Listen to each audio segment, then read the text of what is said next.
بسم الله والصلاة والسلام على رسول الله وعلى آله وصحبه ومن والاه وبعد. أيها الإخوة والأخوات, السلام عليكم ورحمة الله. Donc, jazakumullah pour cette invitation, que ce soit le frère Taïfoun Zaoullah, le frère Khannous et bien d'autres. Il y a sûrement d'autres personnes derrière qui ont donc aidé à ce qu'on se voit. C'est vrai qu'on s'est vu ici il y a quand même plusieurs années, alhamdoulilah, avec les jeunes comme d'habitude, et c'est un travail noble.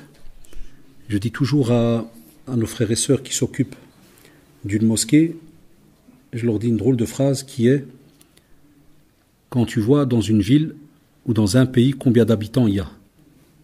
Prends la Belgique, c'est petit, même pas 11 millions d'habitants, mais Allah subhanahu wa ta'ala, il te choisit, toi, entre les 11 millions, pour t'occuper de la meilleure des demeures, des maisons, des villas. Tu l'appelles la meilleure des demeures qu'il y a sur terre. Baytullah, la mosquée. Ça, c'est un bienfait que personne, wallah, il ne peut quantifier. Travailler pour une mosquée, personne ne peut te dire oui, ça vaut 20 hasanat et ça vaut kada. C'est immense, amam Allah subhanahu wa ta'ala. Et deuxièmement, ceux qui remplissent la mosquée, ils doivent savoir que c'est un bienfait, c'est une ni'ma qu'Allah subhanahu wa ta'ala leur a donné et que beaucoup de personnes n'ont pas compris. C'est pas qu'Allah leur a enlevé cette ni'ma. Allah subhanahu wa ta'ala, au contraire, il veut du bien pour nous tous. Allah subhanahu wa ta'ala nous a pas créés pour nous faire du mal, hasha lillah. Mais il nous a envoyé un prophète qui est Muhammad sallallahu alayhi wa sallam, et il nous a montré pour le peu de temps qu'on a. Regardez, subhanallah al-adim, en venant, le frère Mohamed Al-Khannous Miskin, il me dit voilà, ils ont son petit neveu qui est décédé, rahimahullah. Khaïda, il est présent, il s'est partagé en 20, la famille, puis il revient, parce qu'il y a, voilà, il y a un dars, il y a kada. Et voilà, ici c'est un petit bébé, il est parti.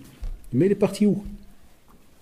Alhamdulillah, c'est un petit bébé. Qu'Allah subhanahu wa ta'ala lui donne les plus hauts degrés du paradis, et qu'il soit aussi celui qui va tirer ses parents aussi le jour du jugement dernier vers le paradis, et qui demandera après eux. Regardez la vie comment elle est.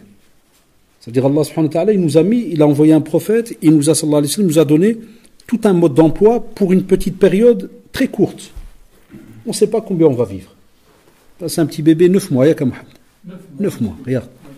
Un autre, on a pris vendredi, 74 ans. Un autre, toute âme va goûter à la mort. Lakin, l'âme la plus intelligente, c'est celle qui a pu bien gérer ce laps de temps. C'est comme si on vient chez toi, on te donne par exemple, c'est juste un exemple de dunya sur terre, hein, et on te donne une somme d'argent et on te dit voilà, investis. Tu auras celui qui n'a pas de cerveau, qui va aller faire n'importe quoi, il va tout éclater en 5 minutes. Tu as l'intelligent, et des fois tu peux avoir quelqu'un d'intelligent mais qui ne va pas faire la part des choses par rapport à ce qui est licite, pas licite ou kada. Et puis tu as celui qui sait renseigner sur tout ce qui va lui apporter un bien avec cette somme-là. La vie, elle est comme ça, subhanallah, par rapport aux actes d'adoration. Et un des actes d'adoration qu'Allah subhanahu wa ta'ala a mis entre nous tous, c'est la fraternité. Al-ukhuwa. La fraternité, mais avec une condition. C'est que c'est une fraternité pour Allah subhanahu wa ta'ala et en Allah subhanahu wa ta'ala. C'est une ibada. Et Allah subhanahu wa ta'ala nous rappelle, ya ayyuhan nas, inna khalaqnakum min dhakarin wa untha wa ja'alnakum shu'uban wa qaba'ila. Alash, pourquoi? Lita'arafu. Wa ahna din ta'arfu. Dès qu'on va, je vais expliquer après en français. Ahna ta'arafna yak. Qu'est-ce qu'il y a après? Et wa inna akramakum 'inda Allahi atqakum. Donc Allah subhanahu wa ta'ala, dans ce verset, il nous donne, c'est dans Surat Al-Hujurat, Surat 49, verset 13, il nous donne une information immense, il nous interpelle, les hommes, c'est-à-dire hommes et femmes, comme en économie, hommes et femmes, et il nous dit, voilà, on vous a créé, subhanallah, de mâles et de femelles, mais on vous a répartis en peuples et tribus. Mais il ne s'est pas arrêté là. Had les peuples et les tribus, toutes ces différentes nationalités, leur but c'est qu'ils fassent connaissance. Allahu Akbar, c'est le Coran qui nous parle. C'est pas un chef de parti politique qui parle, ou un représentant, par exemple, je sais pas, d'un consulat ou ceci. Là, abadan, c'est le Coran qui parle, c'est la parole d'Allah, subhanahu wa ta'ala. Il te dit, il n'y a pas le choix, si on vous a mis sur cette terre, hommes et femmes, et qu'on a mis différentes tribus, groupes, ceci, cela, on te dit, quoi qu'il arrive, la première chose qu'on est censé faire, c'est s'entreconnaître. Ta'aruf. Et Allah subhanahu wa ta'ala va plus loin. Parce qu'il sait que dans les tribus, dans les différents peuples qu'il y a, il peut arriver que certains, et on le voit aujourd'hui, la preuve on vit dedans. C'est une calamité, mais c'est comme ça. On le voit, il y a des gens qui vont d'office fonctionner d'après la nationalité. Ce qu'on appelle un peu le nationalisme, mais autant ils vont fonctionner d'après la nationalité. D'autres d'après la couleur, c'est pour ça qu'on a des racistes. D'après la couleur. Et d'autres vont fonctionner d'après les riches, les pauvres. Tu viens de telle et telle famille. Mais est-ce qu'on a pris toutes ces paroles-là qui sortent de notre bouche, tous ces comportements, et on les a mis dans la balance de qu'est-ce que Allah subhanahu wa ta'ala a dit et qu'est-ce que le prophète sallallahu alayhi wa sallam a dit? Si on l'aurait fait, on aurait su que le verset, la fin du verset, quand il te dit Inna akramakum indallahi atqakum, ça veut dire subhanallah, il y a là tout un travail qui a été fait par un certain groupe, dans ce genre de groupe, dans tous ces groupes qui y a autour de nous, il y a un groupe qui a fait un travail incroyable et qui lui, auprès d'Allah subhanahu wa ta'ala, il peut s'estimer être fier. C'est celui qui, subhanallah, a une piété incroyable. C'est le plus pieux. C'est celui-là qui passe sa vie à mettre tout le temps un bouclier entre lui et qu'est-ce qui va rompre son lien avec Allah subhanahu wa ta'ala. Ça, c'est le gagnant, Shabbat. Wallah, ça, c'est le gagnant. Il regarde ni nationalité, ni ceci, ni cela. Là, son but, c'est qu'est-ce que je vais faire et qui va plaire à Allah subhanahu wa ta'ala. Eh bien, une des actions, c'est qu'on reste unis. Et vous avez remarqué, certains qui ont compris que rester unis, c'est très très important pour l'être humain, eh bien, c'est ce qu'ils ont, entre guillemets, allumé dans les communautés. Prenez ça en Afrique. Vous vous rappelez le Rwanda, par exemple? Les Hutus, les Tutsis. C'est drôle, hein, des fois, les gens, ils ne sont pas au courant de ça. Mais vous savez combien de millions de morts ou de centaines de milliers de morts?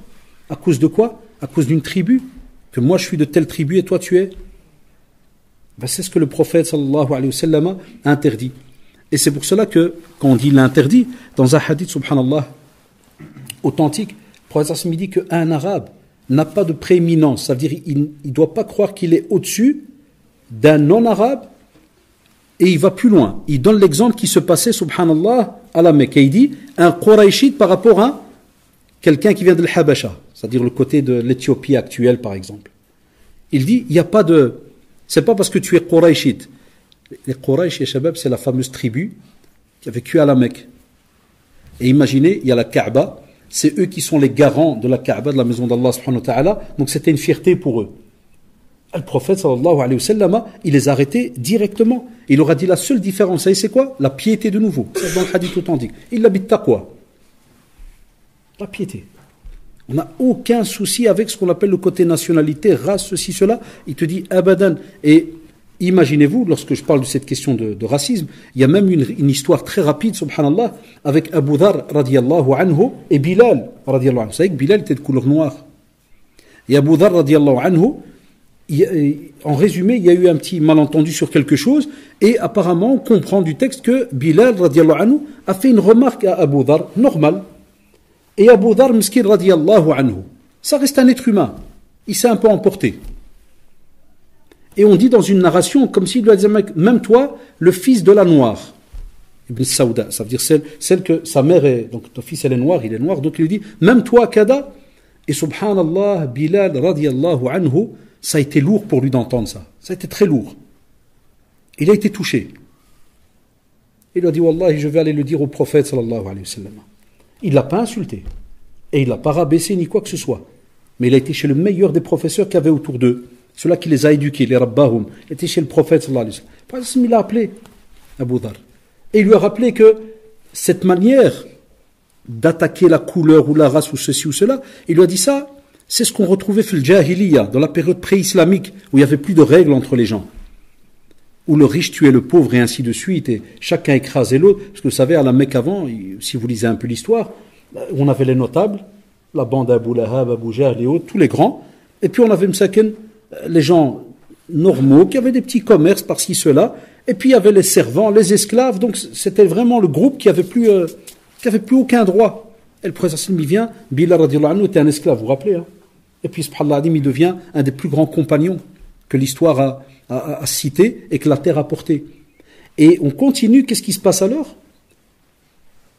Abu Dhar, on est des êtres humains, c'est comme s'il s'est réveillé, il se dit, Allah, qu'est-ce que j'ai fait là? Et il va, chez Bilal radiallahu anhu, et une narration dit qu'il s'est même, c'est comme s'il il s'est mis par terre en mettant son visage vers Bilal radiallahu anhu. Et le dit à Bilal, prends ta jambe, écrase-moi la tête. Écrase. Entre guillemets, comme pour rabbi, comme pour éduquer avec l'âme. Alors que nous, on sait très bien, wallah, toute personne qui étudie un peu la biographie d'Abu Dhar, al-Ghifari radiyallahu anhu, c'est une sommité en islam. Mais regardez, ça, c'est les vrais hommes. Les vrais hommes, c'est ceux-là. C'est eux qui, quand il y a une erreur, ils reconnaissent qu'il y a une erreur. Et ils vont très très loin, parce que pour éduquer l'âme, ya shabab, spécialement dans le domaine de la fraternité, et vous êtes au courant, et on en parlera des histoires dans nos familles, ceci, cela, subhanallah, il sait que l'âme, si jamais elle n'est pas éduquée directement quand il y a une situation comme celle-là, elle va toujours se croire supérieure, et elle va dire, comme on dit chez nous, il a été shki, il a été rapporté, eh bien je vais faire ceci et cela. Et il a été kada, je vais rajouter. Là, pour éduquer son âme, à la seconde, il s'est mis par terre, on l'a dit écrase. Et vous connaissez la belle phrase où il lui a dit, comment est-ce que je pourrais écraser un visage qui s'est prosterné à Allah subhanahu wa ta'ala? Il s'est prosterné pour Allah subhanahu wa ta'ala. Tu trouves la vraie, ça de nouveau, regardez le degré de foi, c'est pour ça qu'on dit la piété. Et l'histoire dit qu'il s'est relevé et ils ont fait une accolade, ils se sont fait une accolade, ils ont commencé à pleurer. Et voilà pourquoi cette communauté en ce temps-là l'a donné, masha'Allah, une communauté de dingue qui est restée, tabarakallah, immense. Quand on dit communauté de dingue, c'est-à-dire c'était immense comme communauté, avec le peu de moyens qu'ils avaient. Quelqu'un qui croit une communauté de dingue, c'est-à-dire des fous. C'est dans le langage un peu jeune, on dit une communauté de dingue, c'est-à-dire incroyable. Ils ont fait des choses par l'aide d'Allah subhanahu wa ta'ala, où aujourd'hui on voudrait refaire certaines choses, peut-être qu'on n'y arriverait pas. Mais ils avaient compris que certaines actions, si tu les mets pas en pratique, dès le début, si tu apprends pas comment les mettre en pratique, si tu t'éduques pas, et si on les apprend pas aussi aux enfants, au fur et à mesure, wallahi, ça va semer, ça va créer des catastrophes. Parce qu'Allah subhanahu wa ta'ala, regardez, il a été encore plus loin, subhanahu wa ta'ala. Et il nous a dit, wa'tasimu bihablillahi jami'an wa la tafarraqu. Subhanallah, nous, en français, c'est vrai, on parle le habl, le câble, c'est tout ce qui nous rattache à Allah subhanahu wa ta'ala. Il te dit, unissez-vous, restez ensemble, mais censé rester rattaché à Allah subhanahu wa ta'ala. Mais, regardez le mot très très important qui vient juste après avec le verbe, wa la tafarraqu. Ça veut dire qu'on n'est pas censé, subhanallah, se diviser. On ne peut pas. C'est un ordre religieux. On n'a pas le droit. Et c'est vrai que c'est un sujet un peu tabou. C'est un peu, quand on en parle, et spécialement certaines communautés, on aime bien fonctionner avec des fois, entre guillemets, voilà, les nationalités, ceci, cela. Ça arrive. Ça arrive beaucoup. Et wallah, si tu fais un débat avec qui que ce soit, sans que tu montres que tu es un spécialiste ni rien, ni dans la politique ou la géopolitique, rien, tu prends juste un verset. Wa'tasimu bihablillahi jami'an wa la tafarraqu. Est-ce que ça s'arrêtait là? Non, Allah subhanahu wa ta'ala, regardez la pédagogie du Coran. Allah subhanahu wa ta'ala était plus loin. Et il leur a dit, وَاذْكُرُوا نِعْمَةَ اللَّهِ عَلَيْكُمْ إِذْ كُنْتُمْ أَعْدَاءً فَأَلَّفَ بَيْنَ قُلُوبِكُمْ فَأَصْبَحْتُمْ بِنِعْمَتِهِ إِخْوَانًا. Allahu Akbar. Allah subhanahu wa ta'ala, regarde, c'est ça qui est beau avec le Coran. Le Coran nous parle. Il y a les jeunes, les plus jeunes ici qui ne sont pas habitués des fois. Le Coran, il te parle.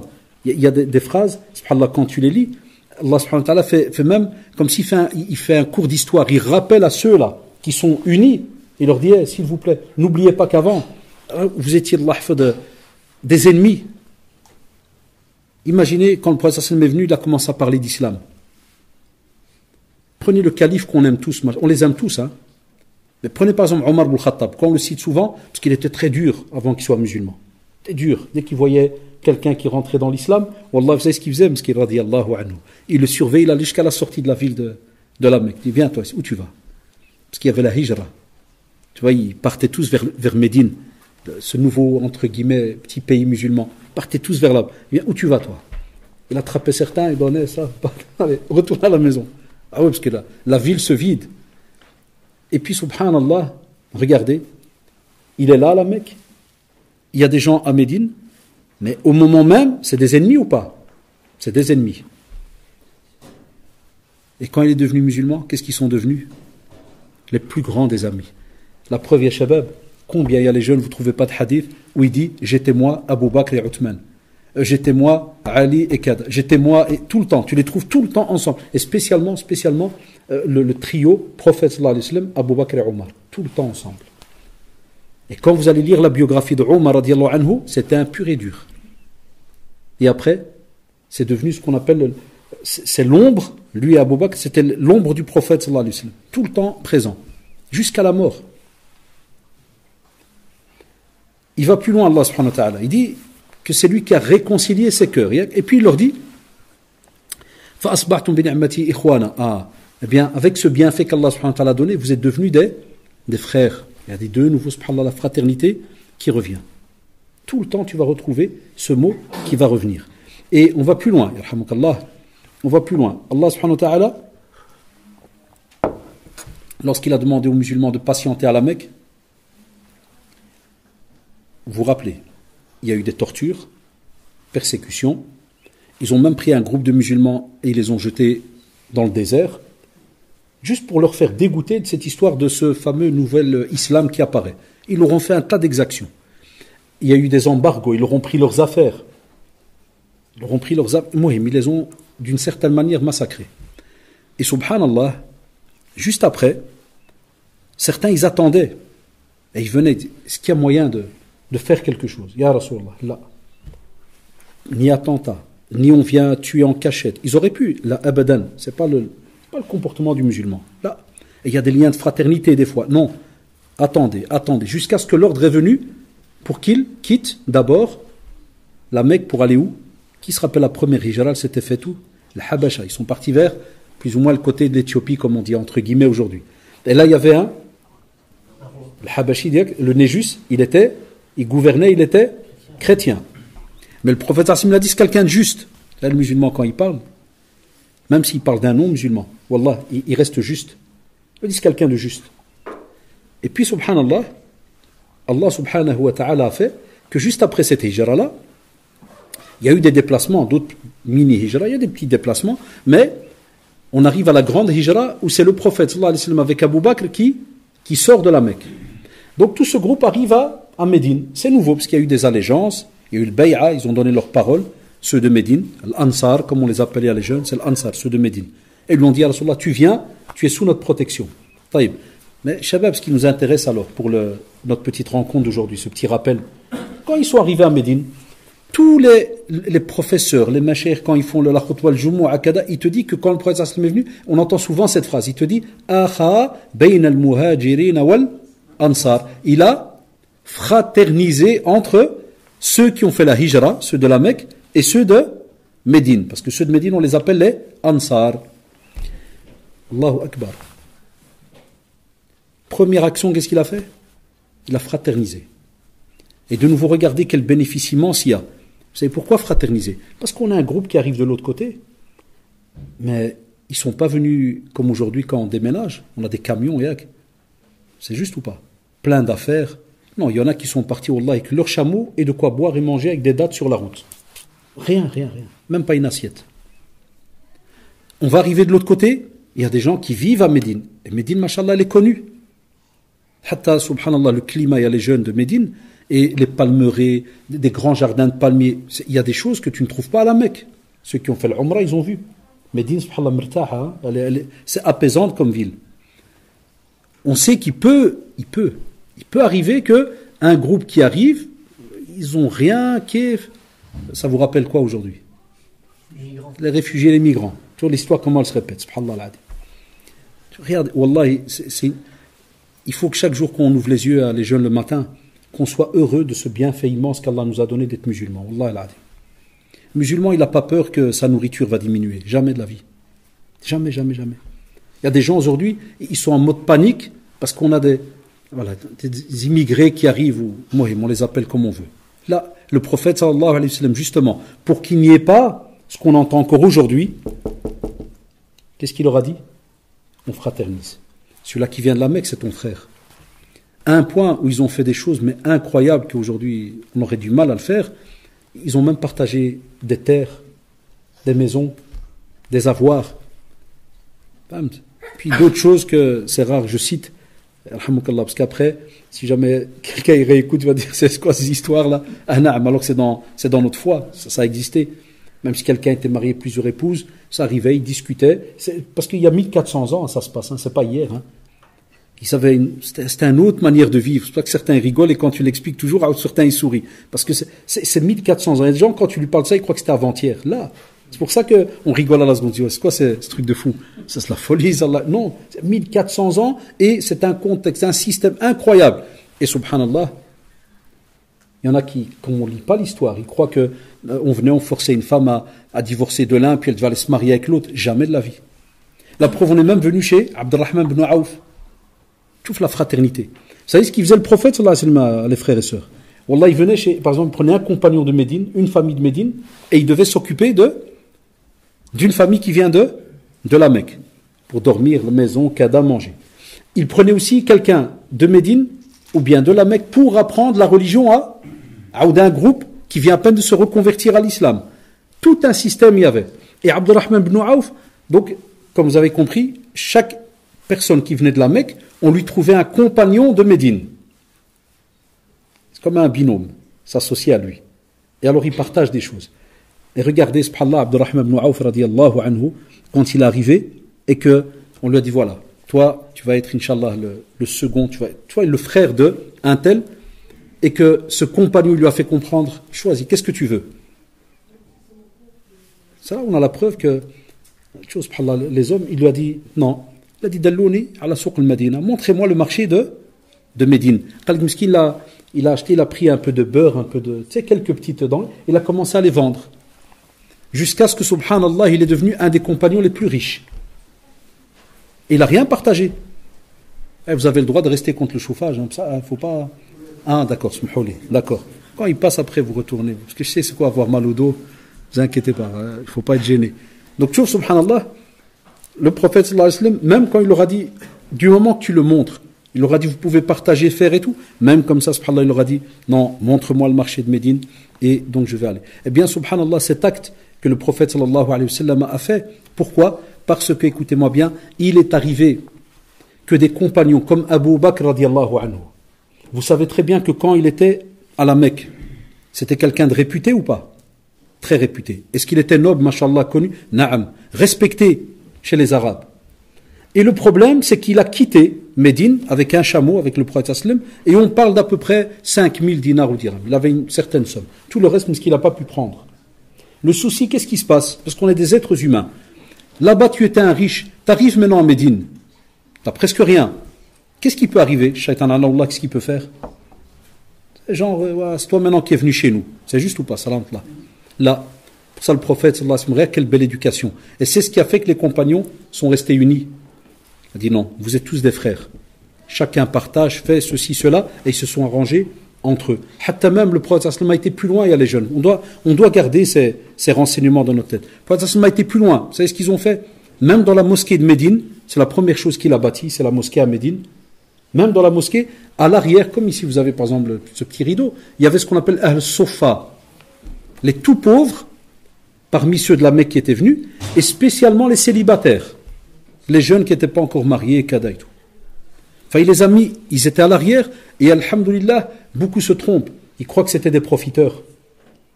Ils croient qu'ils étaient juste là, ils attendaient la nourriture, viennent. Non, la plupart, ils travaillaient, ils allaient aider dans les champs, ceci, cela, mais, de nouveau, la communauté savait qu'il y avait tout un groupe de musulmans qui sont à l'arrière de la mosquée, et tout le monde allait aider. Voilà pourquoi, de nouveau, cette communauté-là l'a réussi. Ils se sont aidés jusqu'au bout. Alors pourquoi on a eu tous ces enseignements aujourd'hui?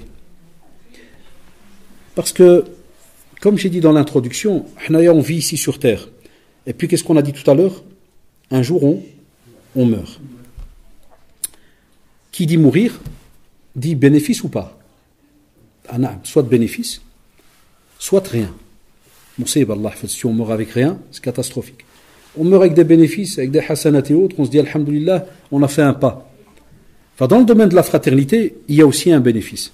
Vous savez que le jour du jugement dernier, et qu'Allah subhanahu wa ta'ala nous aide à franchir ce moment qui est très très dur pour chacun d'entre nous, Allah subhanallah, vous vous rappelez ce fameux texte où même Aïcha radiallahu anha, elle était ce qui n'a gêné, quand elle a entendu qu'on allait être ressuscité, on va sortir de la terre, mais on sera nu, pas d'habits, pas de chaussures, rien, nu, hufat urat, rien. Mais ce qui en tant que femme, elle était gênée. Elle a dit, ya Rasulallah, son mari, elle a dit, Ya Rasulallah. C'est comme si, donc les gens, ils vont nous regarder. Toujours de la pudeur et tout. Là, il a fait comprendre ce jour-là, il est tellement, si on devait parler de notre manière aujourd'hui, il est tellement catastrophique et lourd que les gens, Allah, ils auront l'occasion d'aller regarder à gauche et à droite. C'est nafsi, chacun va regarder donc son souci à lui, son problème à lui. Enfin, subhanallah, qu'est-ce qui se passe, les shabab? C'est que Allah subhanahu wa ta'ala va faire en sorte que le soleil va être très très proche des êtres humains. Ça sera chaud, très très chaud. Et chacun va être coulé dans la sueur d'après ce qu'il a fait sur cette terre. Mais regardez, Allahu Akbar, regardez la rahma d'Allah subhanahu wa ta'ala, sa clémence, sa miséricorde. Il y a un hadith authentique qui est dans Sahihain, dans Bukhari Muslim, incroyable. Il va, subhanahu wa ta'ala, faire un cadeau incroyable à 7 groupes de personnes. Parmi ces 7 groupes de personnes, donc il va choisir certaines personnes et il va leur donner un cadeau incroyable, un bienfait incroyable, alors que, entre guillemets, tu crèves de chaud. Qu'est-ce qu'il va faire? Il va leur donner l'ombre de son trône. Donc le trône d'Allah subhanahu wa ta'ala, l'ombre du trône, c'est un endroit, comme vous le savez, où il va faire frais, ce sera d'office moins chaud. Il va le donner à 7 groupes de personnes. Je ne vais pas citer les 7 qui m'intéressent. Il y a un groupe qui m'intéresse pour le Dars, mais je vais quand même rajouter un groupe parce que je profite qu'il y a quelques jeunes qui sont ici. C'est Shabun Nasha'a fi ibadatillah. Tout jeune qui a grandi dans l'adoration d'Allah subhanahu wa ta'ala, qui a fait son possible, qui s'est retenu devant les muharramat, les interdits, qui a aidé, qui a été quelqu'un de positif, que ce soit dans la communauté, autour de lui, dans la famille Kada, Allah subhanahu wa ta'ala ce jour-là va l'interpeller et il viendra, Allahu Akbar, se mettre à l'ombre du trône. Et ce qui nous intéresse pour notre dars, Rajulani tahabba fillah ijtama'a alayhi wa tafarraqa alayhi.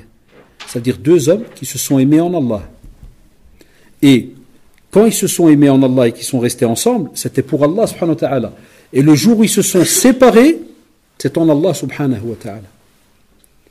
C'est-à-dire le jour où il y a eu une séparation, par exemple, la qaddar Allah, il y a eu un petit souci, ils se sont séparés. Et on sait qu'en islam, on ne se sépare pas aussi facilement.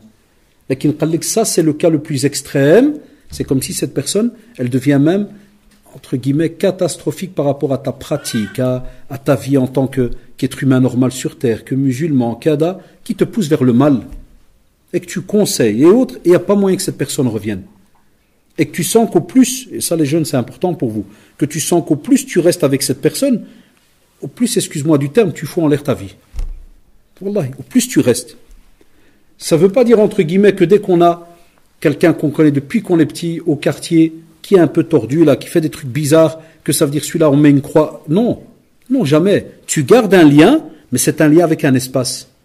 Ça veut dire, tu viens, tu le salues, tu lui fais même une accolade, tu dis, Allah, t'inquiète, je t'oublie pas, on est pas depuis qu'on est petit, kada, mais n'oublie pas ta prière, n'oublie pas ceci, n'oublie pas cela, et direct, salam alaikum, je pars, parce que tu sais que si tu restes, catastrophique.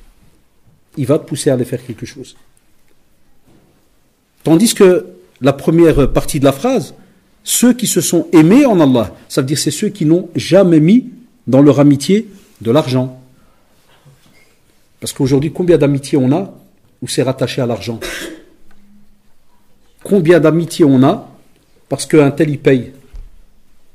Des fois, j'étais prof dans les écoles ici à Bruxelles, et il m'arrivait de dire aux élèves, je disais, c'est ton pote celui-là. Ouais. Pourquoi? C'est ça que j'aimais bien. Quand je donnais cours, les jeunes, ils me parlaient toujours cash. Parce que je leur disais toujours, soyez honnêtes, ouverts. On est entre nous en classe, alhamdoulilah. Une fois, il me dit, ouais, monsieur, lui, chaque fois qu'il va manger un durum, il donne un durum. Partage. Subhanallah, ouais. Et je dis, le jour où il ne partage plus, hein, alors il rigole. Il dit, non, mais c'est rien, ça reste mon ami. Je dis, ouais, mais tu as senti qu'il y a quelque chose bizarre. Parce qu'il donne. Ah, je leur dis, c'est là, alors on profite. Je leur dis, cette amitié-là, elle n'est pas bonne. En islam, elle est, Allah fait ce qu'on appelle une amitié de l'haj, parce qu'il y a un besoin derrière. Je dis celle qu'Allah subhanahu wa ta'ala aime, et vous allez l'écouter maintenant. Il y a un hadith rapporté par l'imam Muslim. rahimahullah, un homme est allé rendre visite à un frère dans un village. C'est pas son frère de sang, ça veut dire le frère qu'ils ont le même papa, la même mère. Non, non, non, frère. Et subhanallah, Allah subhanahu wa ta'ala, pendant que ce frère Mskini marchait, et beaucoup de savants nous disent qu'on peut même traduire ça pour les sœurs.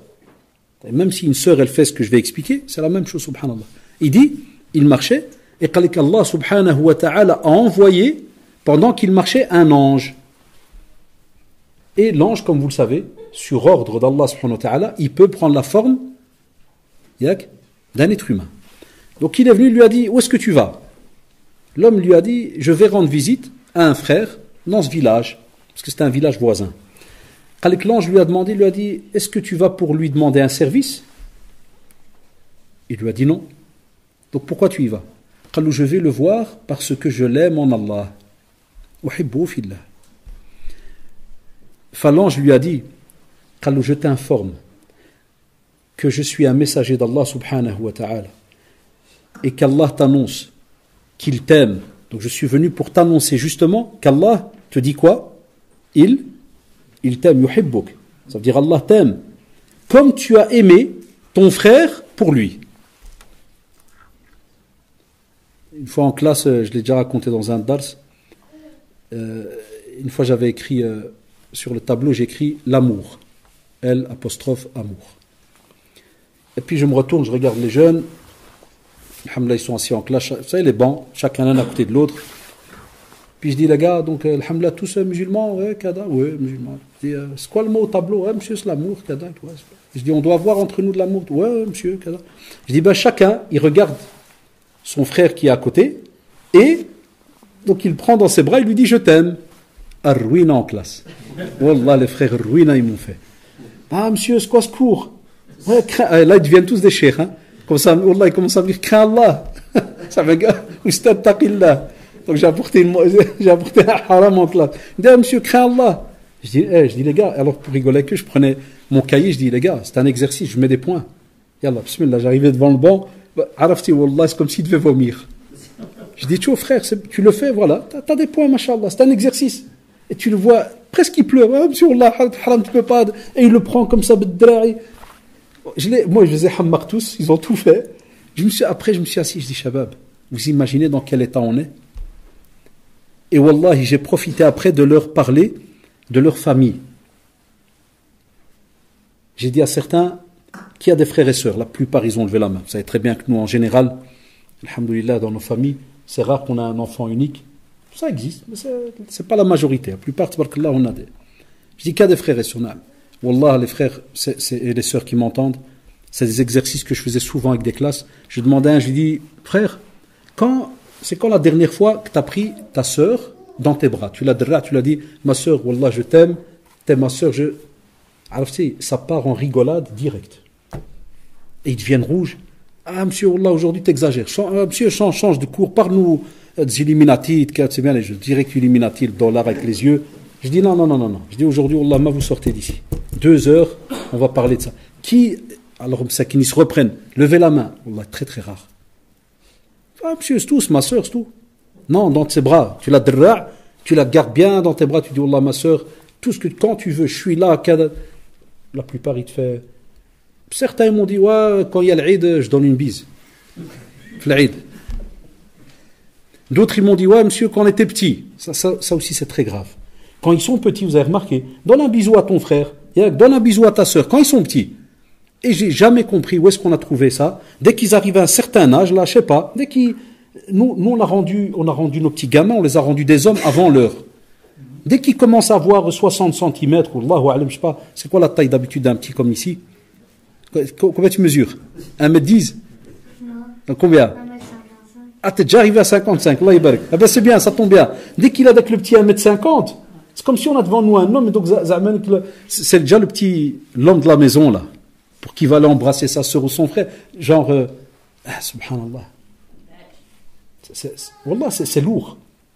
C'est lourd dans l'éducation de quelqu'un, quand il commence comme ça, et que quand il va arriver et qu'il va être adulte, billah alikoum, comment est-ce qu'il va montrer sa vraie fraternité, son vrai amour vis-à-vis de son frère en islam ou sa sœur? Comment il va faire?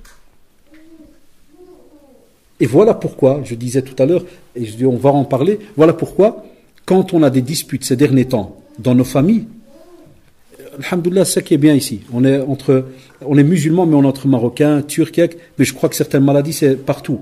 Quand il y a des disputes entre frères et sœurs, quoique des fois, ça dépend les régions, les contrées, dans la manière de fonctionner. Parce que quand je demande, beaucoup d'élèves que j'ai, c'est Marocains et Turcs. Quand je leur demande, c'est vrai que des fois, ça change d'un endroit à l'autre.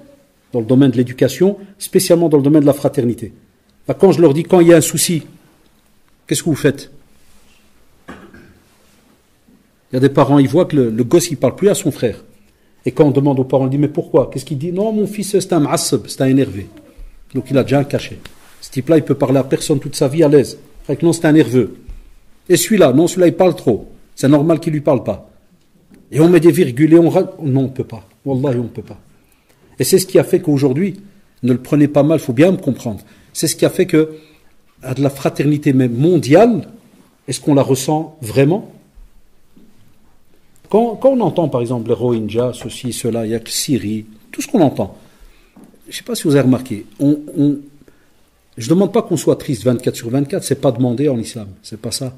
Mais est-ce qu'il ne nous arrive pas, même si on a un peu d'argent en poche, et on vous parle qu'il y a des morts, ceci, cela, des gens, plus de maison, plus rien, et on a des smartphones où il y a moyen, t'appuies, vous savez, le home banking là, t'appuies, et tu sais faire un virement en 10 secondes. Ça, oh là là. Yak, hein? Est-ce qu'on le fait? Tous, d'un coup, par exemple, les 700 000 musulmans, si tu enlèves les petits, moi, même les 100 000 ou 200 000, la preuve des amis qui ont des associations. C'est toujours, voilà, il y a toujours dès que les paquets qui bougent, dans les mosquées la même chose, toujours un paquet qui bouge, des fois c'est toujours même les mêmes personnes. Eh bien, c'est la même chose que l'on fait dans le domaine de l'éducation des enfants. On fonctionne par paquet. Ils sont là, on vit avec eux jour le jour. On voit des choses qui sont graves en religion, mais on n'est pas conscient que c'est grave. Et on voit l'écart qui se fait entre les garçons et les filles à la maison. Parce qu'une des choses, un des luxes qu'on a ici en Europe, et même religieusement, c'est bien, parce qu'en religion, alhamdoulilah, c'est comme ça. C'est que les enfants, dès qu'ils arrivent à un certain âge, les filles ils ont leur chambre et les garçons ont leur chambre. Mais nous, là où on n'a pas compris, c'est que dès qu'ils reçoivent avec cette chambre-là, c'est à vie, et deux, ils croient qu'il y a 2 territoires dans la maison. Et ils ne se voient que quand ils sont à table. Et quand ils sont à table, qu'Allah nous protège si jamais il y a 5 morceaux de viande et qu'ils sont 6. Ah non, c'est la vérité. Ça va partir en... Et là, tu vois vraiment les dents qui... Et on se dispute pour un verre, pour ceci. Et puis dès qu'ils terminent, Allahu Akbar, qu'est-ce qu'ils font?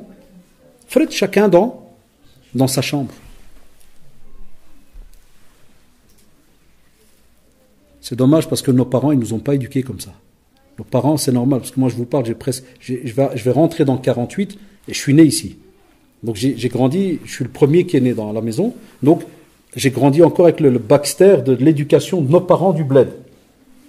Nous, nos parents, le soir, il y avait toujours avec le moment familial. Après, comme j'ai toujours dit dans les douros, il y a le moment privé. Ton père, ta mère, qu'est-ce qu'il faisait alors? Il disait, tla, c'est-à-dire monte, ou bien si tu dormais à la cave, zen. On avait 2 directions. Wallah, en ce temps-là, c'était pas cher, donc il y avait 2 étages des fois. Soit il te dit monte, soit il te dit descends. Parce qu'on savait que là, c'est le moment privé. Entre ton père et ta mère, ils discutent, ils font ce qu'ils veulent. Et c'était chouma, pudeur, tu restais pas là. Mais subhanallah, juste avant, c'est incroyable. Nous, on a toujours cru que les anciens, ils connaissaient rien. Mais en vérité, ils connaissaient beaucoup de choses. La plupart. Il y a toujours des petites erreurs, mais la plupart, ils connaissaient beaucoup de choses. Ils savaient ce qui était important parce qu'ils l'ont vécu. Eh bien, il y avait toujours cette rencontre. Dès qu'on mangeait, qu'on restait un peu assis, on discutait, kada, après on range. Mais il y avait t'entendais une dispute, kada, agis, viens toi, appelle l'autre, viens. Pourquoi? Parce qu'ils ont goûté, c'est quoi la fraternité. Et on va aller même plus loin. On a certains de nos parents, wallah, qu'ils soient marocains, turcs, africains, tous ceux qui ont immigré, ils ont ressenti c'est quoi la fraternité. Parce qu'il y en a qui sont montés, ils ont laissé tous leurs frères et sœurs, où ça? Au pays. Ça manque. Et donc, ils ont voulu instaurer ça avec leurs enfants. Pour nous, et ils nous disaient des fois, ils nous disaient, s'il vous plaît, comme touahdin, on entendait en arabe comme ça ou en dialecte, ça veut dire rester unis. Parce qu'il te dit, c'est pas facile. Va arriver un jour, pour un oui, pour un non, vous allez éclater. C'est ce qu'on voit maintenant avec les nouvelles générations. Il m'arrive d'aller faire des médiations, wallahi, dans certaines familles, où je me retrouve nez à nez avec, des fois, un grand frère qui n'a pas vu son frère, wallah, depuis 15 ans. Et ils sont dans la même commune, hein, et ils ne se parlent pas. Pour une bête histoire, il y a 15 ans, qui m'a dit un mot de travers, il ne m'a pas respecté, il m'a pas... 15 ans, parti. Et il me dit, on se croise, je traverse la rue. Je ne lui parle pas. Ça, vous savez combien on en a quand on travaille comme nous, dans le domaine de la da'wah, vous savez combien il y a ça? Vous ne pouvez pas imaginer combien il y a. Et c'est pour cela, Allah yarda alaykoum, le prophète sallallahu alayhi wa sallam, et le hadith il est dans le Bukhari, le prophète sallallahu alayhi wa sallam, c'est un hadith rapporté par Abu Moussa al-Ash'ari radiyallahu anhu, il a dit, le croyant est pour son frère tel un édifice, quel bunyan yashudduhu ba'duhu ba'da. Ça veut dire que c'est comme un édifice, tu as des briques. C'est juste ou pas? Un édifice en général, tu as des briques. Comme ici par exemple, voilà, on a un pylône au milieu. Certains d'entre nous, on pourrait se dire, parce qu'on ne s'y connaît pas en architecture, on pourrait se dire, frère, pour rigoler, parce que je le connais, on va dire, quelqu'un pourrait se dire, frère, Taïfoun, on pourrait se dire, Taïfoun, qu'est-ce que tu fais avec ce... Pourquoi tu l'as mis là? Il faudrait l'enlever, ça fait une belle salle, Et puis il sait pourquoi c'est là. Parce que si tu l'enlèves, c'est un mur porteur. C'est foutu, la mosquée, elle.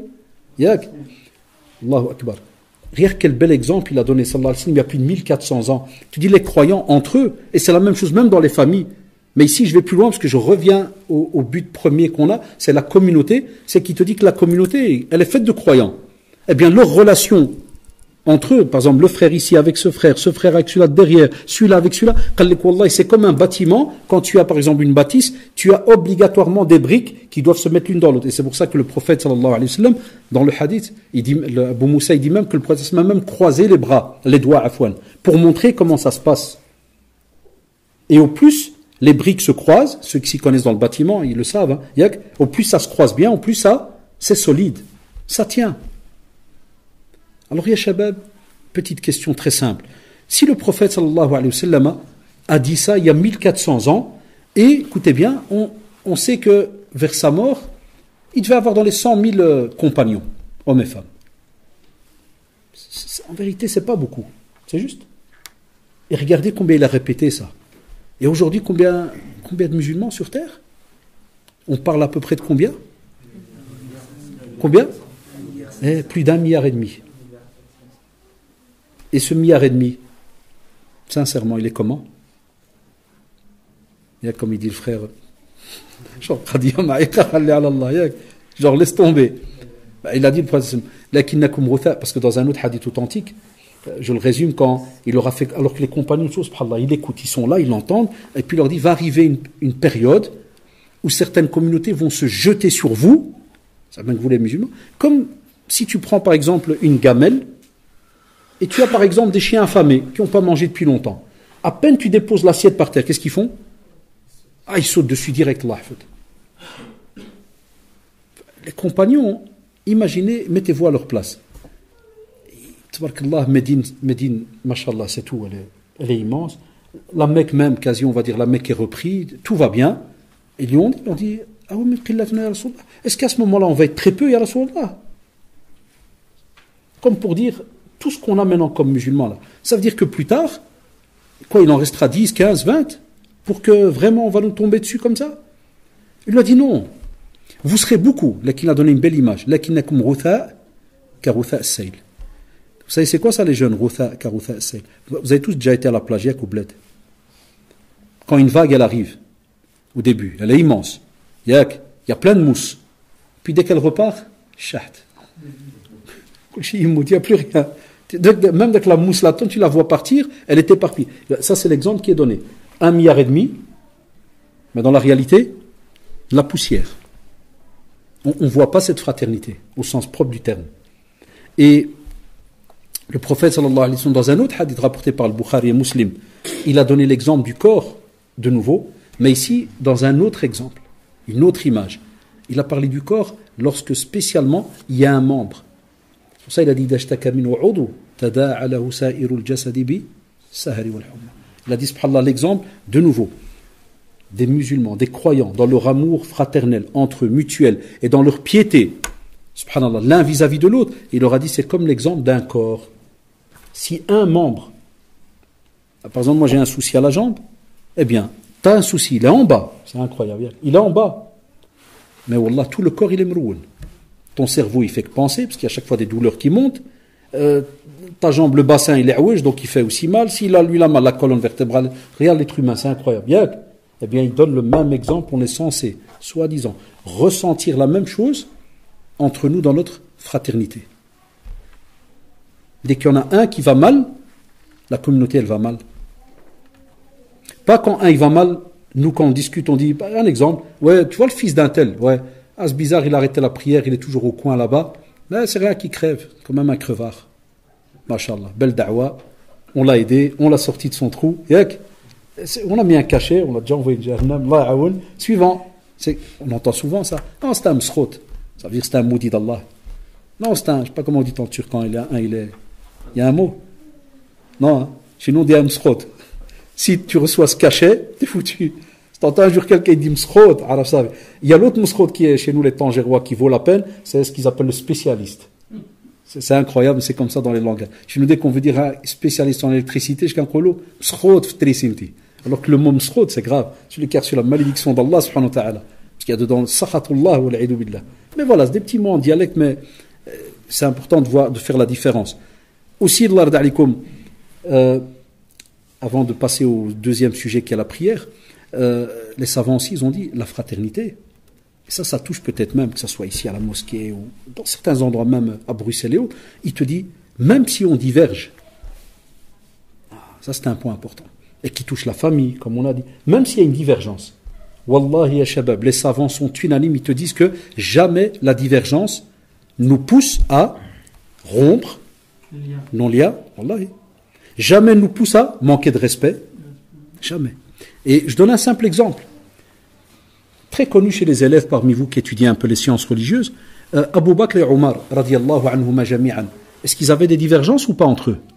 Wallah qu'ils avaient des divergences. Ça leur arrivait. Mais tu demandes à tous les historiens, des gens de la Sunna, dans le monde entier, est-ce qu'ils étaient les plus grands amis de la terre? Est-ce qu'on va te dire? Oui. Incroyable.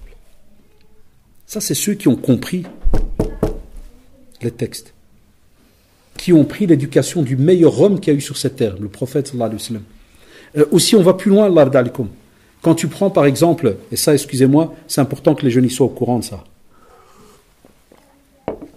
Parce qu'une fois, je l'avais expliqué même dans une autre mosquée, mais c'était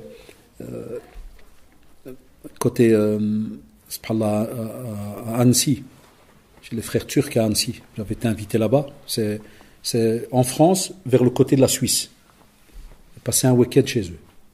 Et ça tombe bien, mashallah, parce que là-bas aussi, ils ont un très très beau projet. C'est un peu comme vous. Ils ont essayé, le frère qui s'appelle Ramadan, Hafidahullah, Ramadan Yelmaz, ils ont essayé de prendre les communautés qu'il y avait dans cette ville pour en faire une mosquée. Genre, pas de mosquée de Marocains ou la mosquée de ceci, mosquée de cela, mais à la kulli hal. Fajazahullah, un projet de dingue. Et ça a fonctionné, mashallah. Ça a fonctionné. J'étais chez eux plusieurs années.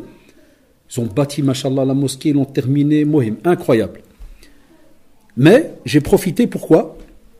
Parce que j'ai remarqué, il y avait par exemple, chez les jeunes, un il dit, ouais mais Abu Hanifa il a dit, parce que nous on est Hanafites. Et l'autre il dit non, nous on est Malikites, 3 petits points. Et moi j'étais assis simple, hein, ils étaient en train de discuter derrière et je les entends. Et c'est parti, subhanallah, le ton a commencé à se lever. Ouais mais l'imam Malik il est plus fort que un tel. Et je dis Allahu Akbar, c'est d'habitude, les jeunes qui ont grandi en Europe, c'est pas un peu leur habitude là de... Mais on a oublié Internet. On a oublié Internet. Et on a oublié des fois qu'est-ce qui se dit en famille. C'est pour ça que l'éducation, là, il y a les jeunes, il y a les parents qui sont là, c'est important. L'enfant, c'est une éponge. Si tu lui montres et tu lui apprends à être quelqu'un d'ouvert, Allahu Akbar, il sera ouvert. Tu lui apprends à être un robot fermé, Wallah, il sera fermé. Sauf si Allah subhanahu wa ta'ala en décide d'une autre manière quand plus tard il grandit et que, en écoutant des conférences, il change petit à petit. Enfin, je me suis retourné, ça m'a écho.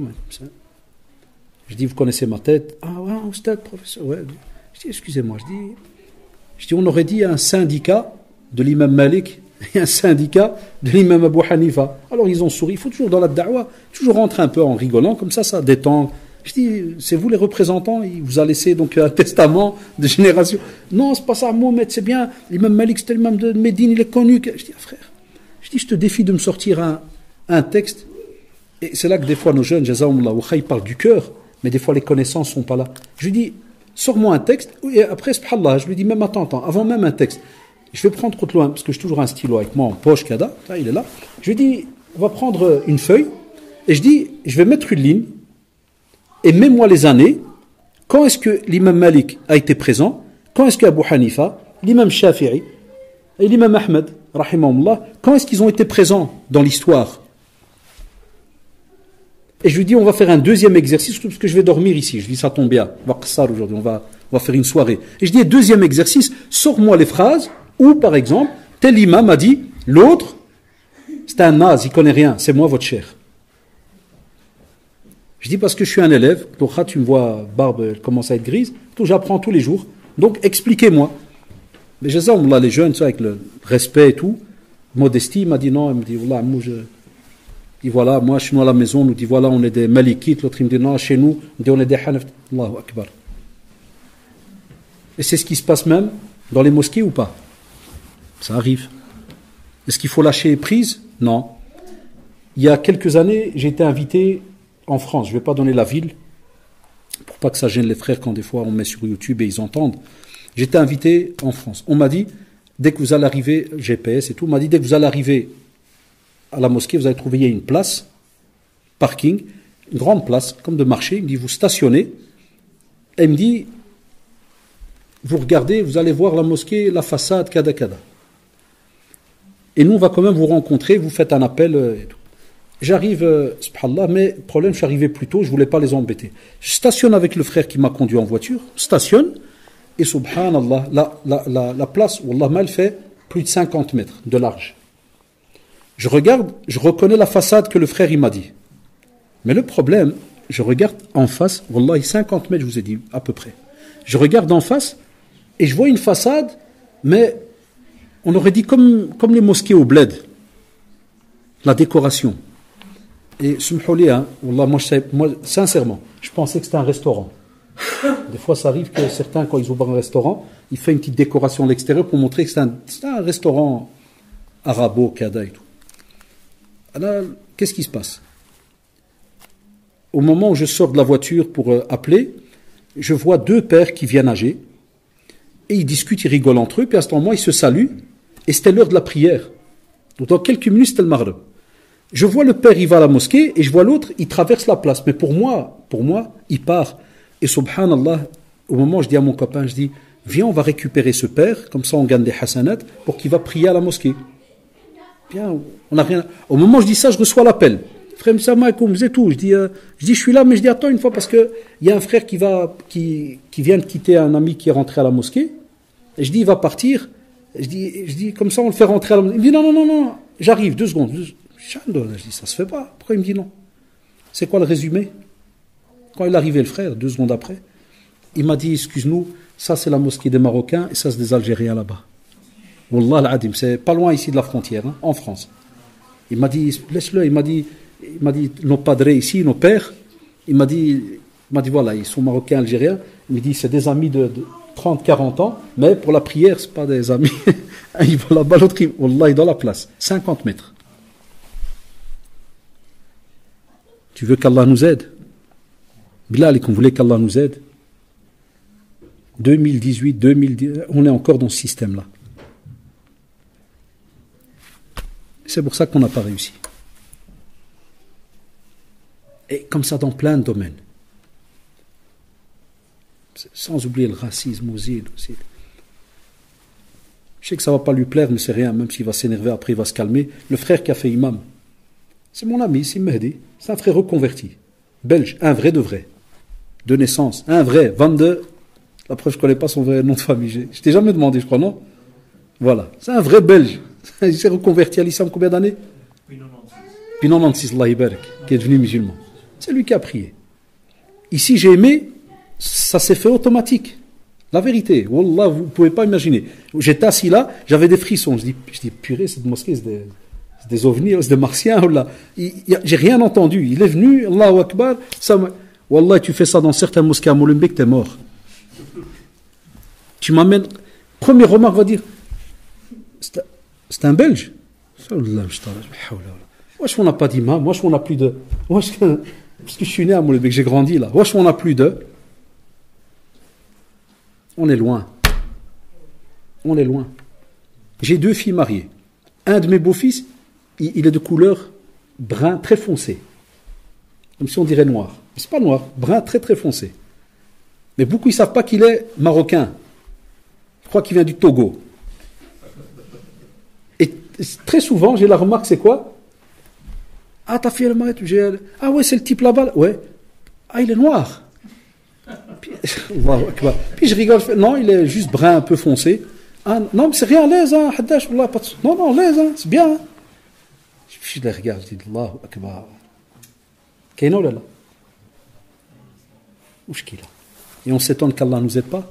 Il nous aide, alhamdoulilah. En vérité, quand je dis on s'étonne qu'Allah ne nous aide pas, c'est qu'il y a encore des choses où Allah subhanahu wa ta'ala nous laisse encore des preuves contre nous, je pense. C'est pour ça qu'on vit plein de choses de manière bizarre un peu partout dans le monde. Aussi, pour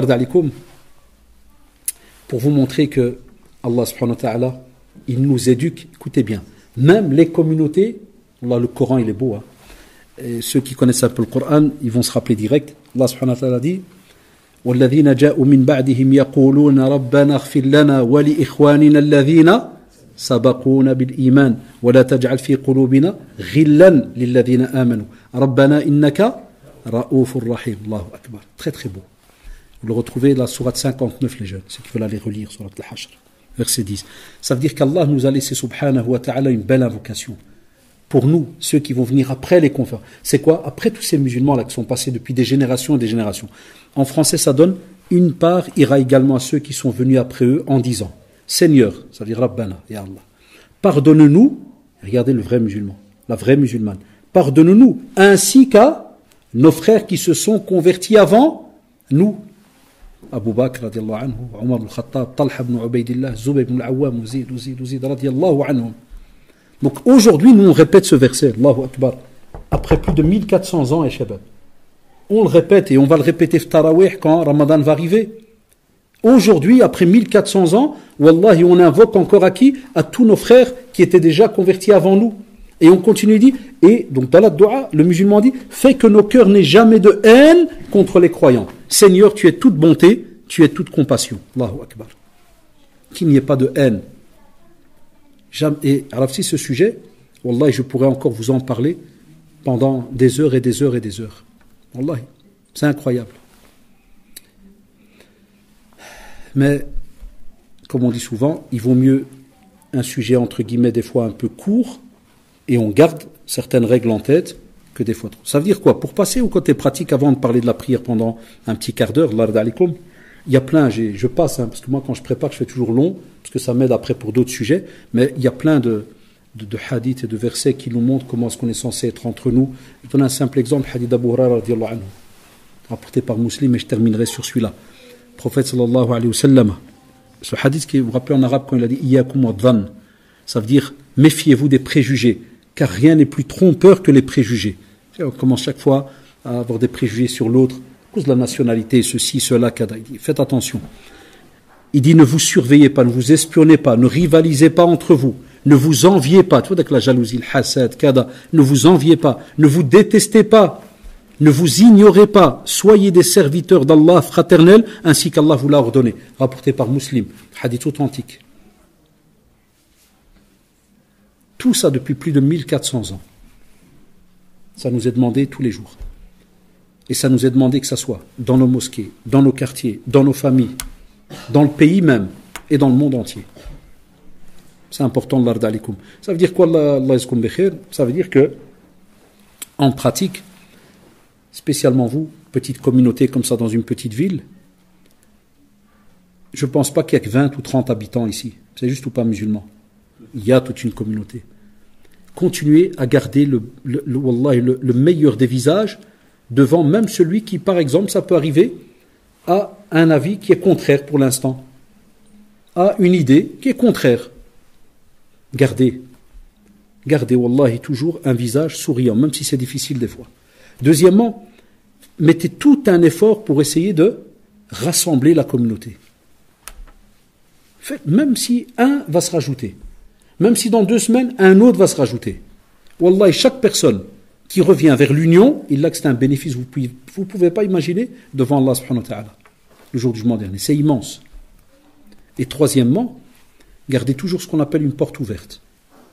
Toujours. Et spécialement, si vous êtes assez connaisseur dans le domaine, spécialement, subhanallah, vis-à-vis des fois même, je vais plus loin, même des non-musulmans. Combien, moi j'ai travaillé au centre islamique depuis que je suis rentré à l'école Ghazali, comme vers les années 97, jusqu'à ce que j'ai quitté il y a 7 ans le Merkez. Vous voyez combien d'années j'ai passé là? Je travaillais au bureau une dizaine d'années. Combien, des fois, de non-musulmans? C'est pour ça que j'aime beaucoup dans les mosquées turques, je l'ai dit depuis des années, c'est pas parce que je suis ici aujourd'hui, hein. Mais quand j'ai grandi à Moulem, au temps avec Mohamed Issi Khanous, son frère et tout, tu te rappelles, à Ribeaucourt, les Turcs c'était les plus intelligents, comment ils ont joué de les jeunes? Cafétéria. Wallah, c'était connu chez nous à Moulem, tu te rappelles, à Ribeaucourt. Wallah, combien de fois on allait gratter le billard et les kickers? Il est encore là, elle est encore là, la mosquée. Il y a combien d'années, hein? Et des jeunes, ils juraient, tu dis, moi, j'ai connu la mosquée je rentrais pour gratter billard ou kicker, et on tombait, c'était l'heure de l'adhan. Tu connais Khoudja, il ne va pas te laisser partir à ce moment-là. Tu fais, Abé, tu es là, rentre. Et les jeunes, donc, ils sallaient. J'ai commencé à prier. Que penser si un jour c'est un non-musulman qui passe? Et que tu le vois, tu dis, un petit verre, rentre, viens voir. Regarde, ça c'est notre petit coin. C'est notre petit coin spirituel. Vous savez combien il y en a qui ont slam chez nous au centre islamique, rien qu'avec ça. Wallah, ils venaient juste pour une visite. C'est une petite parenthèse, c'est pour ça que le centre a beaucoup dérangé, mais c'est un autre sujet. Ils rentraient, ils faisaient une visite. Des fois, je les laissais dans le silence, dans la salle comme vous. Et subhanallah, pourquoi je parle de ça? Et quel est le rapport avec le sujet? C'est que très souvent, des Belges me disaient, monsieur, une question, ouais. Toi, dans les mosquées en journée, des fois tu trouves un, il est là-bas, un, il est là-bas, un là-bas. Et des fois, tu en as 2, 3, ils rentrent et puis ils saluent tout le monde. Puis souvent, on me disait, au fait, ils se connaissent tous. Allah, ça les étonnait. Ils se connaissent tous. Je dis non. Mais comment ça se fait, ils rentrent, ils saluent tout le monde? Je dis parce que chez nous, voilà, on a un tas de textes et tout, il y a la fraternité, et puis quand on salue, chez nous, les péchés, ils tombent, du code. Allez, et très souvent, wallah, il y a les frères et les sœurs, ça se terminait toujours par la même phrase. Monsieur, c'est quand même, c'est apaisant, la mosquée, c'est calme. On aime bien. Wallah, une fois, Rabbi Shahid, j'ai dû les faire partir. Quand je dis dû les faire partir, il faut me comprendre. Ils voulaient que je reste avec eux. Je dis, monsieur, je vous avais promis 2 heures, j'ai des gens qui m'attendent au bureau. S'il vous plaît, encore 10 minutes. Et wallah, ils s'asseyaient, ils regardaient comme ça le minbar ou le mihrab, et ils restaient là. Et je disais Allahu Akbar. Et les nôtres, on doit les supplier pour qu'ils restent. Wallah, le gars, le vieux, il ne voulait pas, spécialement, 3e âge, les vieux, il ne voulait pas partir. Ah non, monsieur, c'est calme. Ah, c'est beau, hein. Amma, quand il venait rendre visite juste avant la prière de Dohr et que le adhan, il se faisait, ah là, j'ai déjà vu de mes yeux, il pleurait, hein. Il se frottait les yeux, mais c'est beau, hein, c'est incroyable. C'est quoi ça? Je dis, ouais, c'est l'appel que vous entendez dans les. Subhanallah. Voilà, c'est une petite parenthèse, là, on a beaucoup de bienfaits qu'Allah subhanahu wa ta'ala nous a donnés. Il faut juste qu'on ait l'intelligence de ne pas lâcher, parce qu'il y a un qui, alors je vous parle maintenant, il y en a un qui a horreur de tout ce que je viens de dire. Vous savez c'est qui? Shaitan Allah. Wallah, il a horreur de tout ce que j'ai dit là. Il a horreur, ça le tue. À nous de lui prouver le contraire. Et en vérité, on n'a rien à lui prouver. C'est Allah subhanahu wa ta'ala qu'on le fait. Wallahi. Par rapport à la prière, très rapidement, on sait très très bien, Allah d'alikum, que pour la prière, il y a plein de conférences, il y a plein de rappels, mais ici, c'est comme si je vais essayer de vous donner quelques notions que vous connaissez sûrement, mais pour que vous soyez des du'at, des prédicateurs, mais à l'extérieur. Alaj, ça fait toujours drôle de parler de la prière, mais à des gens qui prient. Parce que très souvent, quand on me demande de parler de la prière, ceux qui viennent, c'est rare qu'il y en a un dans la bande qui ne prie pas. Très très rare. Des fois, un, il me dit, ouais, monsieur, j'ai apporté un pote, il ne prie pas, il est là. C'est juste en général. Comme maintenant, aujourd'hui, je ne sais pas si c'est le cas, qui ne prie pas? Personne qui lève la main. La plupart, ils prient. Mais des fois, quand on se rencontre dans des associations CADA, très souvent, un bon paquet lève la main. Et, écoutez-moi bien, pour ne pas vous choquer, beaucoup de jeunes ne prient pas. Vous serez étonnés du nombre. Énormément. Comment, vous aurez pu me dire aussi, comment vous le savez? J'ai toujours expliqué depuis des années l'expérience que j'ai eue pendant quelques années de prof de religion islamique dans les écoles, ça m'a touché. Parce que j'étais prof en secondaire. Alhamdoulilah, j'ai toujours été quelqu'un de très ouvert, discute, très patient, et je tissais toujours un très bon lien avec mes élèves, parce que je leur disais, considérez-moi comme un grand frère. Oublie prof. Parce que le respect, il est là, je suis votre grand frère, point barre. Donc, une des choses que je leur posais, je leur disais, c'est pas à moi que vous allez faire plaisir, loin de là, parce que j'ai rien. Je dis, mais s'il vous plaît, j'avais à peu près, plus ou moins 140 élèves. Parce que je m'occupais de toute la partie première, deuxième, troisième, quatrième. J'avais un deuxième collègue, lui prenait les supérieurs, comme vous le savez des fois, la plupart du temps, cinquième, sixième secondaire. Le bac, ceux qui terminent. Et même ces classes-là, j'avais des fois une partie qui venait chez moi. Donc il m'arrivait d'avoir 140 élèves des fois. Wallahi, je vous mens pas. Sur les 140, des fois, sur toute l'année, maximum 10 à 15 qui priaient. Tous les autres, ils m'avouaient. Ils me disaient, Amour, Allah, je ne prie pas. Plein qui lèvent la main. Chaque fois que je rentrais en classe, je disais, Shabab, qui ne prie pas? J'avais toujours 2, 3. 2 là, 3, des fois dans des classes, rien. Les 10 qui lèvent. Et le problème quand on veut soulever la prière, ou ce sujet, alors que je sais qu'il y a plein de CD, il y a plein sur Internet, il y a plein... C'est juste pour qu'on se rappelle certaines paroles et que nous, quand on va discuter des fois avec nos enfants, ou si on a des cousins, cousines ou des neveux, quand je vois des personnes ici qui ont un certain âge, qu'on ait dans la tête, même si on doit prendre un Coran en main ou un texte sur Internet, qu'on ait quelque chose qu'on peut dire à l'enfant et que l'enfant, subhanallah, dès qu'il va l'entendre, à la seconde, toi, tu vas croire que, pas qu'il s'en fout, là, ça, c'est une parole qui est partie dans le vide. Là. L'être humain, il a une faculté que quand il entend quelque chose, même s'il va pas te montrer ce que toi, tu as envie de voir en vérité, au moment même, mais quand il va partir, des fois, ça va travailler. Des fois, ça va pas travailler le moment même. Mais des fois, 1 heure après. Des fois, je vais aller plus loin, Shabab.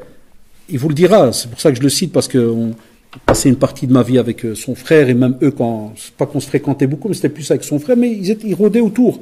Il va vous dire combien on a se barre avec des jeunes au quartier pendant des années et ils n'ont jamais prié. Jusqu'à un jour, wallahi, pas nous qui avons été la cause. Mais le type avec un booster, il rate un virage, il se prend un mur. Le lendemain, tu le trouves jamais avec papier collant ici. Tu dis que... Et wallah, il m'est arrivé d'être fier, content. J'allais chez lui et dans ma tête, je me disais, Allahu Akbar, mon dars, ma conférence, elle l'a touché. Je dis pas, Allah, farhan. Parce que voilà, t'es un da'ia, prédicateur, t'es content. Il y a un bénéfice. Et quand j'allais chez lui, je dis, ouais, frère, tu te rappelles, je te disais pour la prière. Là, je suis content de te voir. Ça veut dire ce que je t'ai dit, ça t'a touché. Il fait, non, j'ai raté un virage. J'ai vu la mort. Je dis, non, il faut prier, frère. Et tout ce que je t'ai dit, tchou, subhanallah. Et Allah, subhanahu wa ta'ala, il le dit dans le Coran. Innaka la tahdi man ahbabt, walakin Allah yahdi man yasha. Tu ne vas pas guider quelqu'un parce que tu l'aimes. C'est pas parce que c'est ton fils ou ta fille que tu crois ça, et tu vas lui parler parce que tu l'aimes. Demain il prie, demain il est mashallah. Non. Il veut pas. Allah subhanahu wa ta'ala, il nous veut du bien. Mais est-ce que nous on l'accepte? Ça c'est encore un autre dossier. Mais une chose où on est sûr, on te dit ne lâche pas. Tu connais quelqu'un qui prie pas, lâche pas. Continue à lui parler. Et encore, lui parler, c'est pas toujours venir avec des textes pendant 1 heure. Là, tu peux un jour lui dire, s'il te plaît, n'oublie pas ton rendez-vous avec Allah subhanahu wa ta'ala. Stop, dis pas plus. Comme tu peux un jour aller, je sais pas moi, en ville, librairie musulmane, t'achètes un CD sur la prière. J'en ai un qui s'appelle Prie avant qu'on prie sur toi. Par exemple, tu mets un petit parfum avec qui coûte 2 €. Petit emballage, ton frère qui t'aime en Allah, bon après il va rigoler, tu me diras que tu crains, que tu m'écris là. C'est rien, ça rigole un peu. Tu lui dis, tiens, subhanallah, c'est un cadeau, qu'est-ce qu'il y a dedans? Quand tu vas à la maison, tu regardes, mais mets en poche. Eh bien, wallah, il se peut qu'il ne va pas l'écouter aujourd'hui. Mais l'être humain, il est comme ça. Un jour, il va peut-être sentir une angoisse très très forte, et il va peut-être chercher après quelque chose qui va l'aider, qui va l'apaiser. Et subhanallah, il va aller vers ton CD. Peut-être il va y aller dans 10 ans. Nous, ce qui nous intéresse, c'est quoi? Ad-dallu ala al-khayr ka fa'ilihi. Wallah, c'est ça qui nous intéresse. Celui qui montre un bien à quelqu'un, c'est comme s'il l'a fait. Et encore un autre hadith. Wallah, où le prophète, vous vous rappelez le fameux hadith qui dit que si tu arrives toi à être, par l'aide d'Allah subhanahu wa ta'ala, intermédiaire pour pouvoir guider quelqu'un sur la bonne voie, le prophète a donné l'image, il a dit, c'est meilleur que ce fameux chameau qui est comme un peu rouge, rougeâtre. Aujourd'hui, par exemple, je sais pas moi, une Lamborghini dernier modèle 4 millions, tout le monde y l'a? Non, tout le monde l'a pas.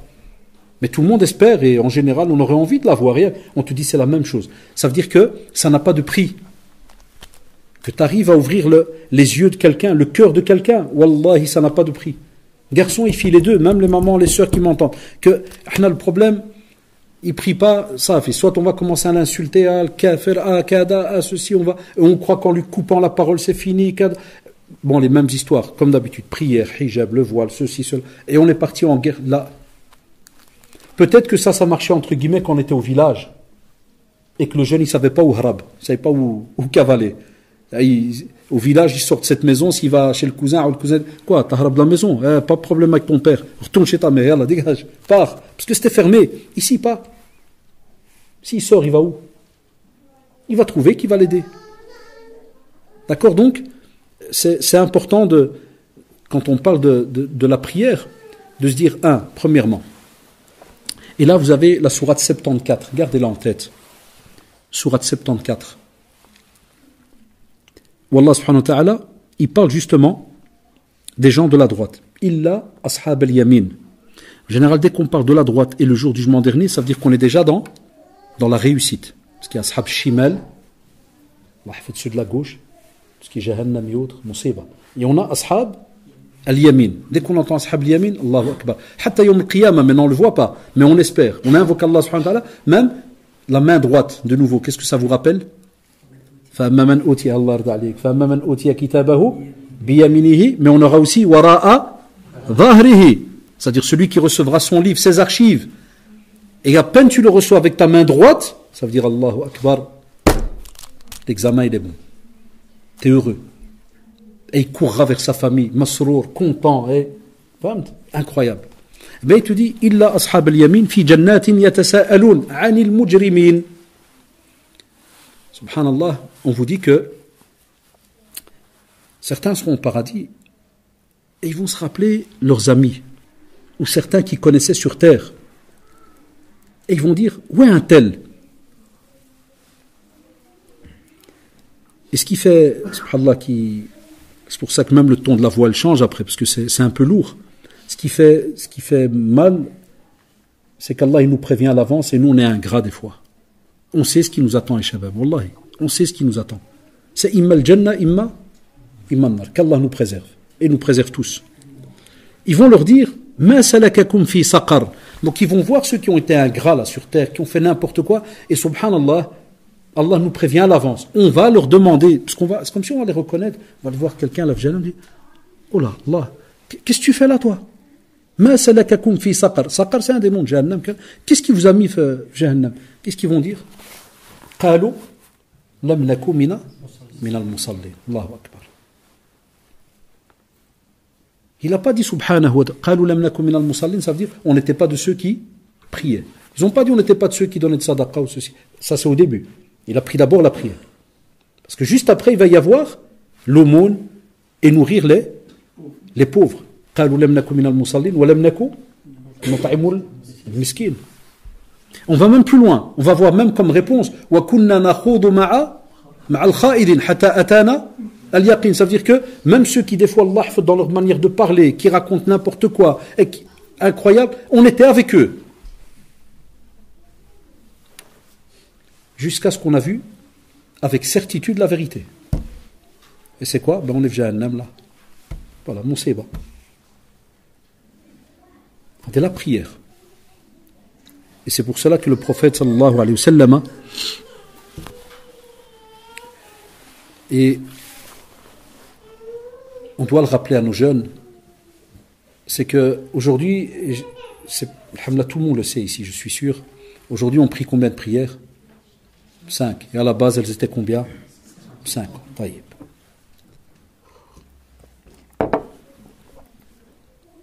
Mais est-ce qu'on a encore à l'esprit que Allah subhanahu wa ta'ala, quand il a imposé les 50 prières,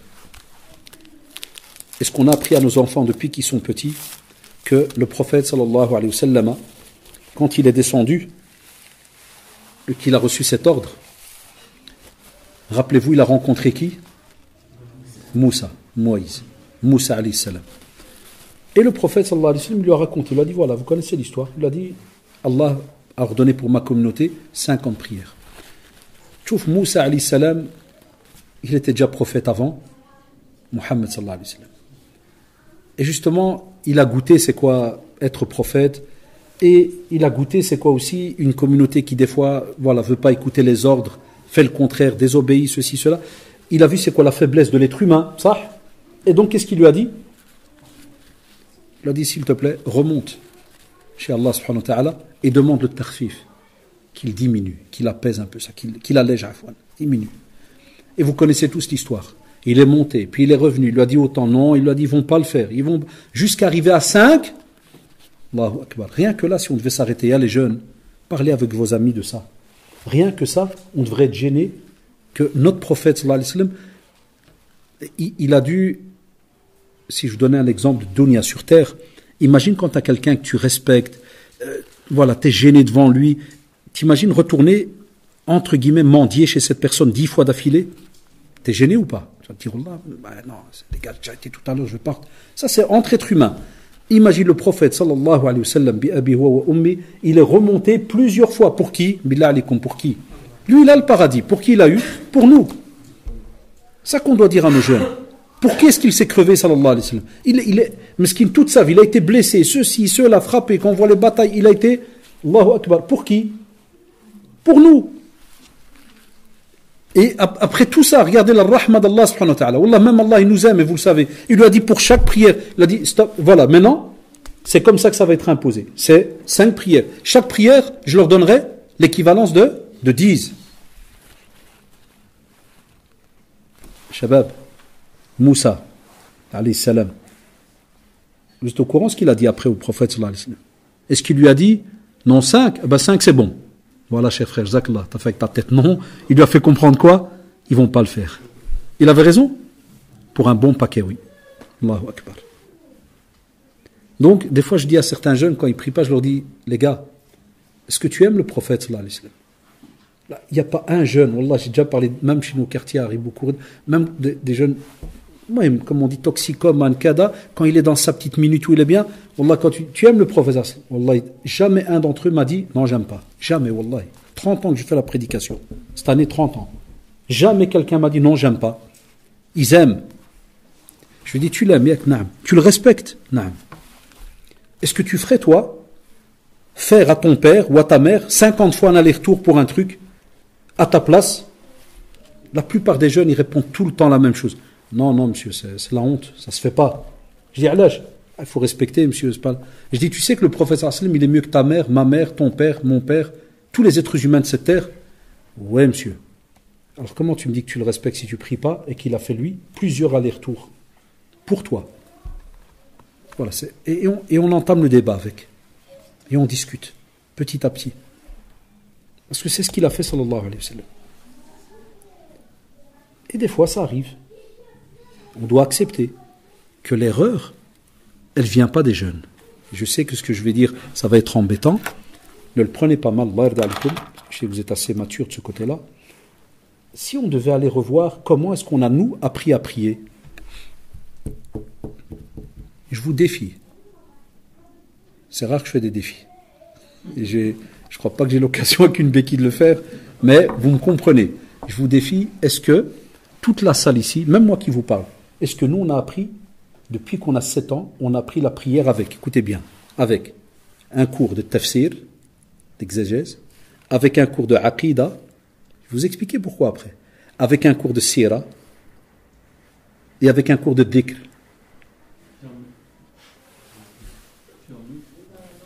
Wallahi, peut-être 99, 99%, non. On arrive à un certain âge, viens, salli, bravo. Des fois, on a même reçu des paumes de la main sur la poitrine. C'est pour ça qu'on a tous, tabarkallah, côté maghrébin ici. Il y en a plein qui ont peut-être même plus de cheveux ici. C'est genre, mets-toi bien droit.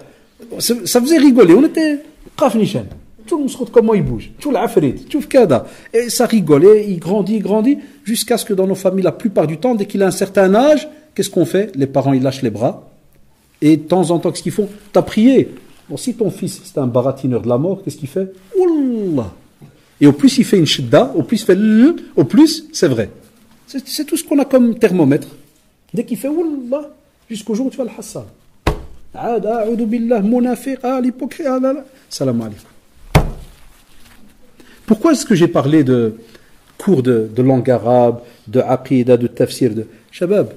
Si on avait depuis qu'on est petit, dit à nos enfants, viens mon fils, il est à 7 ans. Et regardez la sunna, je l'ai toujours dit dans les durus. Combien d'années on a dans notre religion pour apprendre la prière? 3 ans. J'ai toujours dit, wallahi, toujours depuis des années dans les durus, ça m'a toujours touché. J'ai toujours dit, pourquoi le prophète sallallahu alayhi wa sallam nous a donné 3 ans? Est-ce que les enfants musulmans, c'est des, je sais pas moi, c'est des schizophrènes, c'est des, je sais pas, ils ont un problème au cerveau, ils n'arrivent pas à étudier? 3 ans?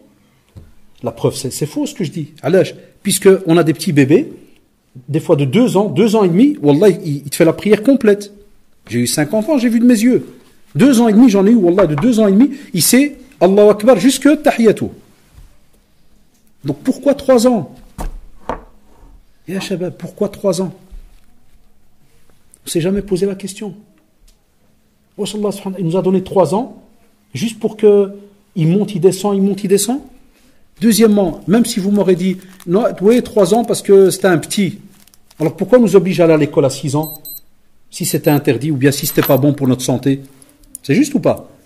Pourquoi l'État, avec tous les spécialistes qu'ils ont, ils sont même en train d'étudier pour que vous êtes au courant, je crois, que le maternel, il devienne obligatoire. Parce que l'enfant, c'est une éponge. Pourquoi? Ben parce que pendant 3 ans, tu formes ton enfant. Tu le formes. Un exemple très rapide. Dès qu'il dit Allahu Akbar, qu'est-ce que j'ai dit? Dites-moi, qu'est-ce que je viens de dire? Allahu Akbar. Ça commence par quoi? On a dit par Allahu. C'est qui Allah? Ça fait 2 ans à la mosquée Al-Amal, 2 ans que je fais les noms d'Allah et attributs. Wallahi, 2 ans. Chez nous, quand tu demandes des fois c'est un musulman, tu dis, est-ce que dans votre religion, parler d'Allah, ça prend combien? Wallah, combien de fois j'ai pas eu des jeunes qui me disent, non monsieur, chez nous, comme Allah, on l'a pas vu, il ne faut pas commencer à parler dans le vide.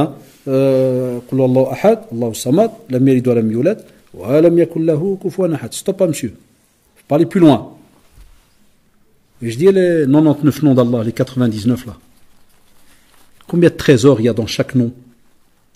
Il y en a même plus. Ça, c'est ce qu'Allah nous a montré. Subhanahu wa ta'ala. Vous comprenez pourquoi 3 ans? Parce que parmi les noms d'Allah, il va se retrouver après dans la sourate al-Fatiha, Ar-Rahman, Ar-Rahim, et il y aura aussi Malik. Parce que qui est le Malik? Allah. C'est juste ou pas? Est-ce que nous on fait ça avec nos gosses depuis qu'ils sont petits? Pourquoi j'ai parlé de Sira, prophète sallallahu alayhi wa sallam? Et pas que la Sira du prophète. D'un autre prophète qui est cité dans la prière, c'est qui? Non, Ibrahim. Allahumma salli ala Muhammad wa ala ali Muhammad. Puis après on arrive à la, donc Ibrahim wa ala ali Ibrahim. Et il n'y a pas alors qu'Ibrahim, puisque ali Ibrahim, la famille d'Ibrahim alayhi salam. Donc on peut aussi lui donner un cours sur Ismaïl et ainsi de suite alayhi salam. C'est juste ou pas? Shabab. La langue arabe, pourquoi? Ne le prenez pas mal. Combien des fois il nous arrive d'avoir des petits jeunes qui... ça m'arrive, je leur dis, frère, c'est quoi tahiyatu lillahi, tayyibatu, salawatu? Monsieur, je ne parle pas l'arabe. Tu pries? Oui. Et tu racontes quoi? Ah non, j'ai étudié par cœur, monsieur. Ouais, mais tu parles à Allah quand tu pries? Oui. Et donc, tu ne sais pas ce que tu lui dis. Et derrière, il sourit. Il sent que la blague, elle commence à être tordue. Il me dit, ouais, mais monsieur, c'est bien, c'est comme ça. Toujours. C'est comme si toi, maintenant, tu arrives à un guichet et tu dis à quelqu'un, donnez-moi 100 €.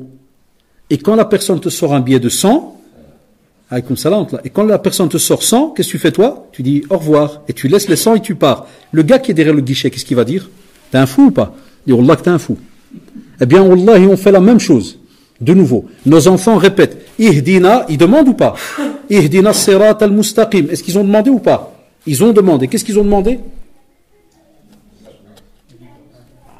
Ihdina, c'est quoi sirat al-mustaqim? Avec le droit chemin. Alors tu dois de nouveau t'asseoir, tu dois lui faire tout un dars sur qu'est-ce que le droit chemin chez nous en islam. Qu'est-ce que la droiture? J'ai donné ce dars il n'y a même pas 2-3 semaines. Il est sur ma chaîne YouTube là. L'istiqama, la droiture. Alors tu dois lui expliquer c'est quoi l'istiqama. Le fameux verset, vous vous rappelez? Qul amantu billahi thumma istaqim. Dans le fameux hadith aussi. Vous vous rappelez? Dans le verset, c'est quoi dans le Coran? Inna alladhina qalu rabbuna Allah thumma istaqamu. Donc il y a tout un cours à donner à l'enfant. Est-ce qu'on le fait? Non. Donc vous m'avez compris. Voilà pourquoi, ne le prenez pas mal, ça reste mon avis, j'ai dit, c'était un avis. On a plein de jeunes qui, wallahi, ne goûtent pas qu'est-ce que la prière. Et je vais aller plus loin. De nouveau, ne le prenez pas mal, il ne faut pas s'énerver. On a même des grands. La preuve, vous savez, c'est quand? Quand il y aura Tarawih. L'imam va lire 60 hizb. Et peut-être 80. 90, 90 hein, chez les Français, peut-être 90%, je peux même dire plus. Wallahi ma, ils sauront chaque soir qu'est-ce qu'il a lu. Et voilà pourquoi la prière, elle ne nous change pas. Et voilà pourquoi même quand il y a Tarawih, on ne change pas chez certains. Vous savez pourquoi? C'est pas qu'on est mauvais, c'est parce qu'on ne comprend pas ce qu'ils se disent. Comme si maintenant moi je vous donne un dars en français. Mais imagine, je serais venu, je l'aurais donné en chinois.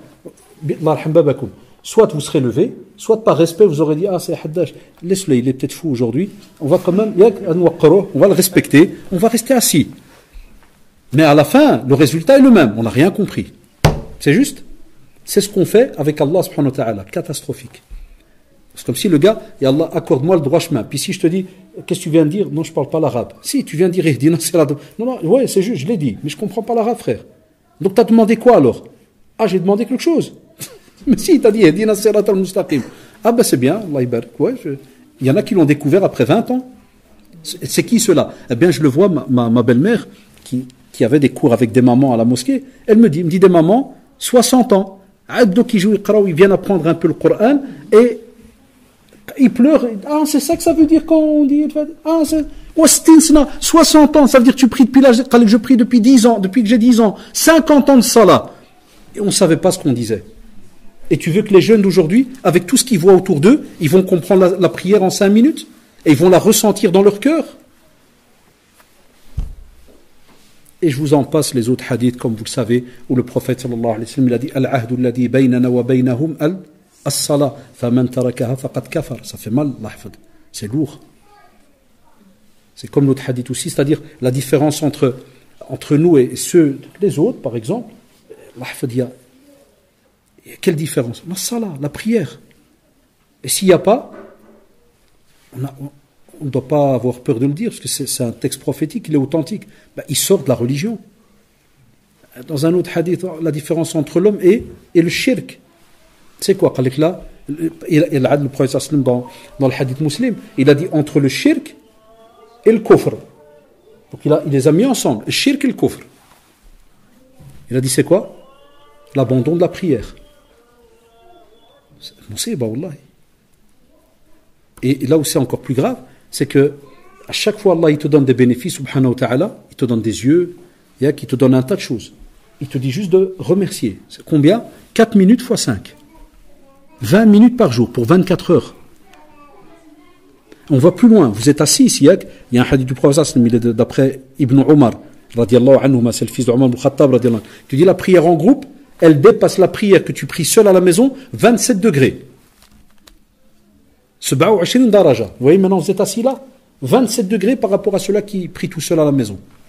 Plus tu gagnes la fraternité, zid, baytullah, zid que rahma, la clémence d'Allah subhanahu wa ta'ala descend sur nous, plein de virgules. Mais comment faire aimer ça à nos jeunes? On doit reprendre, il n'y a pas le choix. Même si tes gosses, ils ont maintenant 12, 13 ou 14, il ne faut pas être gêné. On a tous des télés modernes à la maison, on a des ordinateurs, on prend un CD, on prend une émission, je sais pas moi, sur YouTube, on met un dars. Et on s'assied en famille. Comme on est capable de s'asseoir quand il y a, et la preuve, c'est ce que beaucoup vont faire, Inch'Allah, pendant les vacances mondiales, c'est quelle date? mondial. C'est quelle date? Mai, juin, je sais même pas. Là, c'est mois de juin. Mois de juin, il y aura des belles rencontres familiales, c'est juste ou pas? Ah, naam. Ah, naam, tout le monde va s'asseoir. Il y aura même des menaces. On va même attacher des gosses dans des chambres. Pour pas qu'ils dérangent. Naam, tchou, subhanallah, pour vous dire qu'on est capable de s'asseoir. Mais on ne choisit pas comme il faut. J'ai jamais dit que le foot il est haram, hein, parce qu'il y a plein des fois ils me font dire ce que j'ai pas dit. J'ai jamais dit ça. Moi j'aime bien quand le musulman, alhamdoulilah, il fournit plein d'efforts dans certaines choses, et puis après c'est sa vie privée. C'est pas moi de dire là, abadan. C'est juste pour dire, là où je trouve ça un peu embêtant, c'est quand on est capable de donner autant d'heures, c'est-à-dire des fois 90 minutes plus prolongation. Allahu Akbar. 90 minutes plus prolongation. Et encore, si je parle pour ceux qui aiment le foot, s'il y en a qui peuvent lever la main et dire oh, j'aime pas le foot. C'est un exemple. 90 minutes plus prolongation. Et on n'est pas capable de s'asseoir en famille. Si on a une télé qui est connectée à Internet, on rentre, YouTube, tu mets la prière en islam, tu vas trouver plein de conférences en français, tu reconnais la tête de quelqu'un, tu cliques, et les enfants disent on va qsar. Tu prends la télécommande, il parle 2-3 minutes, pause. Ah, Mohamed, qu'est-ce que tu as compris? Fatima, qu'est-ce que tu as compris? Vous êtes d'accord? Kada, tu dis, est-ce qu'on fait ça? Ça nous manque. Voilà. Et là, on va faire aimer au fur et à mesure cet acte d'adoration qui est immense, qui est la prière, mais au moins, on aura la prière, mais avec de la compréhension. C'est différent. Parce que là, tu la vis. Et quand tu vis quelque chose, Wallah, tu es heureux d'attendre l'heure de la prière.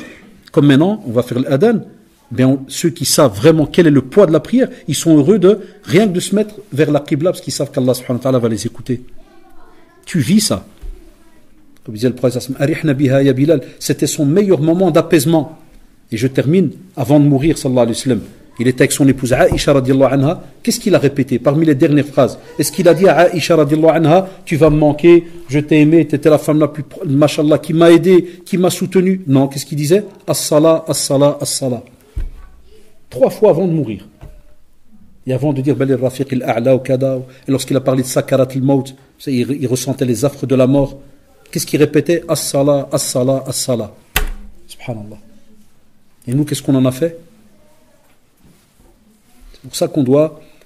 c'est notre petit jihad sur terre, c'est nos petits combats avec nos enfants, avec nos adultes, avec nos amis qui ont un certain âge. Il faut leur parler, il ne faut pas lâcher. D'accord, shabab? اللهم أرنا الحق حقا وارزقنا اتباعه اللهم أرنا الحق حقا وارزقنا اتباعه وأرنا الباطل باطلا وارزقنا اجتنابه